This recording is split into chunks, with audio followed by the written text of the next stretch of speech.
I'm not going to go, we're not going to go through the whole kind of document, which is there for you to take away and consider, but we're just going to give you some of the key messages that we uncovered kind of during our research.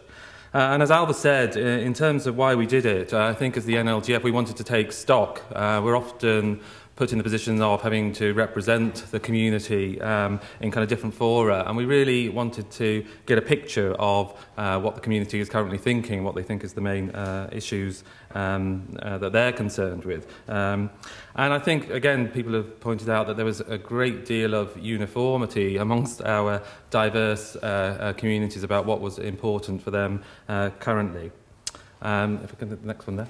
So that's who conducted it. So in terms of the process, this is the first part of a two-stage process. We've done this piece of work in terms of gathering information. And next what we want to do is have some more discussion with groups around the country, presenting them with this information, but also hearing their own perspectives in relation to what are the issues for them. Because obviously a survey is only going to be able to capture so much, and there are limitations in the methods that you're going to be using. And speaking of the methods, we used a web-based survey, which is the first time we'd done this. And there are advantages and disadvantages to doing that, and I'll discuss some of those as we kind of go through some of the results. But we wanted to capture both quantitative information, numbers and figures, but also importantly qualitative information, and Ciarán's going to address the qualitative bits of the results. Okay, so in terms of some of the kind of demographics, if we look at the response, inevitably one of the disadvantages of having a web-based survey is it does gear it more towards the younger end of the spectrum. So 60% of the respondents were under 36, with the biggest percentage coming from the 26 to 35 age range. It's difficult to know how representative this is because we don't really have a good understanding of what the LGBT population is within the country. There isn't definitive data on that for us to compare it, but it seems likely that the younger groups are very overrepresented and older groups are very underrepresented. So that's a caveat. In terms of the gender of the responses, 59% of the responses came from men and 41% were from women. And in total we had over 1,100 responses, which we were kind of blown away by because we had been anticipating 300 would be a good result, and then 300 became 500, and it was like, oh, can we get to 1,000? And so we were very, very impressed with the community's willingness to kind of respond to our questions.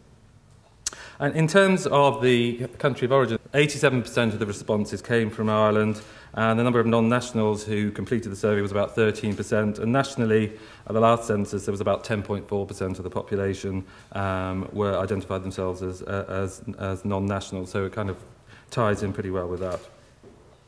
And geographically, again, there is a bias towards Dublin. Nearly 2/3 of the respondents came from the county Dublin area. And although we did get responses from 31 out of the 32 counties in Ireland, North and South, which we're kind of pleased at. And in terms of the population representation from other major urban centres, that sort of ties in with mostly their percentage of the population nationally. But it is Dublin is overrepresented. Again, we don't really know in terms of the demographics of the LGBT community, where everybody lives. So how kind of biased that is, we don't really know. On to the ranking of the top 10 issues. And there you can see, as Ailbhe said, the number one issue in some ways is back to basics in terms of equal rights at work. And the second was bullying and violence against LGBT people. And marriage equality was third. Support for younger LGBT people came next, and then support for people in coming out was after that. Now, there were quite interesting differences in the quantitative and the qualitative information we gathered, which is why we wanted to include both of those elements within the survey. And when Ciarán talks around some of those, you'll get a better impression on some of those kind of areas which don't appear towards the top of that list in terms of the quantitative responses, but in terms of when people are asked to articulate at more length of their issues, they suddenly started to appear. In relation to, there were kind of some differences between different groups in terms of kind of Dublin versus out of Dublin. Bullying and violence was the #1 issue for those people who come from Dublin, and with equal rights at work being second, and it was the other way around for those out of Dublin. And next slide there, please, Ciarán, thanks. And in terms of those over 35, who we kept calling the older people, well, it is an LGBT survey, so in terms of, there's quite a lot of agreement, again, between women and men in relation to the issues, although for men over 35, that was the only group where marriage equality didn't make the top 5. It was actually #6. But otherwise, quite a lot of agreement between them. The next slide there, please, Ciarán. And these are the under 36 group. And again, pretty a lot of agreement between between men and women on what the issues were. Although, interestingly, for the younger women, marriage equality was #1. And that may link into issues around children, which we come later. But again, for the younger men, bullying and violence was the #1 issue. Okay, next one. In terms of transgendered people, again, very similar list, apart from the #2 issue, which was health and mental health services. Obviously a key issue for people in that group. And although the number of respondents who identified themselves as transgendered was actually, relatively small in terms of the survey as a whole, there was enough there for us to feel that that was a genuine concern which we needed to help them address. Next one. Children and parenting, again, very interesting, given particularly concerns around the current civil partnership legislation, which totally ignores the fact that LGBT people might have children.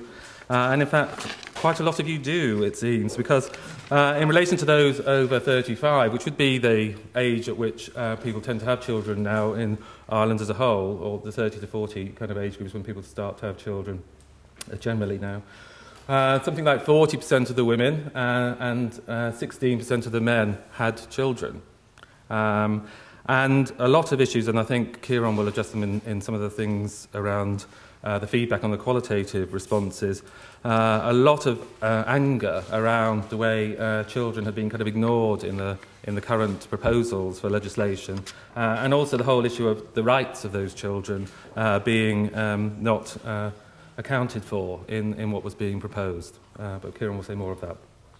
Just in relation to activism, again, this was very heartening, and I think not a surprise for those of us involved in the degree to which people are prepared to be active within the community. And something like 50% of respondents identified themselves as being willing to take part in activism in different ways, whether it be attending meetings or participating in campaigns.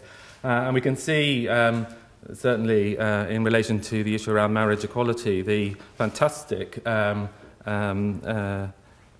activism that's been taking place in relation to that issue, just being one example of people prepared to take to the streets if necessary to get change.